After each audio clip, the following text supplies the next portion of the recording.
From music to film to fashion and food, Korean culture is influencing trends the world over. This week, the Oxford Dictionary added 26 Korean words to its latest edition, further cementing the global embrace of the country's culture. It's all part of the hallyu, or Korean wave, that's breaking through language and geographical barriers. So-Young Greenberg is the Korean language program manager at the Korean Cultural Centre Australia, and she says it's a very exciting time for Koreans. In fact, these words and phrases have been around for quite some time. Especially if you're familiar with Korean culture, you might have already adopted some of these words in your daily vocabulary. And in addition, with the recent mega success of Squid Game, reigniting the interest towards Korean culture, I think this could not have come at a better time.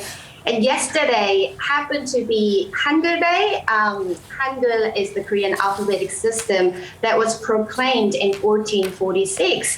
And I'm sure that the creator of Hangul, Kim Sejong would have been very happy to hear that too. I'm sure he would have. Now, some of these words like bulgogi, japchae, mukbang, these are familiar words. These are words that we know of, K-pop, K-drama as well, anything with K in front of it, indicating Korean culture or Korean influence as well. But some of the words, I realized, have been anglicized, so the spelling has been changed. Does that then also change the translation of the words? Have we lost the nuance of it? Well, when it comes to translation, we all must admit it's very difficult to be perfect.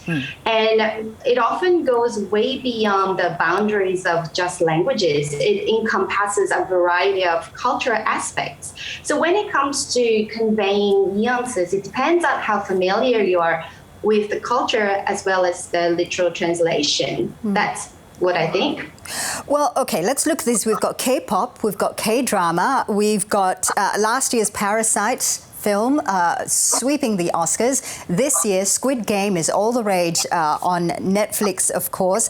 How is it that Korean culture is able to transcend, language, cultural, geographical barriers around the world? Yeah, it's really difficult to single out a factor, I would say, but the contemporary Korean culture is somewhat a combination and convergence of authentic Korean and international cultural aspects. So the Korean culture is something that you're really familiar with, but there's a little bit of elements that's so distinct about Korean culture that would make the shows even more exciting. And there's also an abundant pool of high quality cultural content embedded with these strong elements. For example, with the Squid Game, a relatable plot that really resonates with the global audience, and exquisite storytelling and visuals and sounds. And this all makes it easier for Korean culture content to cross more fluidly. How is it being perceived in Korea itself? And of course, I'm presuming that we're actually talking about South Korea rather than North Korea, of course. Yes. How is this hallyu, or this Korean influence around the world, how is that being perceived in South Korea? Well, Koreans are extremely proud of Korean culture. And when something that's internationally recognized also contains something very Korean, we get even more excited and thrilled. For example, we talked about Squid Game. It looks pretty, chic and all that, but it has Korean traditional games like 달고나, the honeycomb game, and the marble. I don't know if you've watched it, but isn't it fun to watch an intriguing show with something that you've never seen before? And interestingly, the global success of Korean culture reversely influences young Korean generations to become more appreciative of Korean culture. So the positive effect of the Korean wave is great in many ways, and that explains one of the reasons why the Korean government has been actively supporting the cultural sector for many years.